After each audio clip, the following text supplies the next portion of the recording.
రాజశేఖర రెడ్డి గారి 15వ వర్ధంతి సందర్భంగా వారిని స్మరించుకుంటూ వారి ఆశయాలను ముందుకు తీసుకువెళ్ళే విధంగా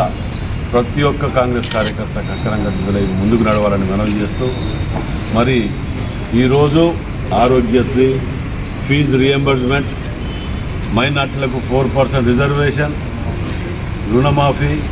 మొదటి సంతకమే రుణమాఫీ పెట్టి 1500 కిలోమీటర్లు పాదయాత్ర చేస్తూ కష్టసుఖాల్లో పాలు పంచుకుంటూ వారి కష్టాలను తెలుసుకొని ముఖ్యమంత్రి కాగానే మొదటి సంతకం రుణమాఫీ మీద పెడతా అని చెప్పి పెట్టి ఇలా ముందు తర్వాత అనేది లేకుండా క్వశ్చన్ మార్క్ తోటి చేసినటువంటి గొప్ప మహనీయుడు.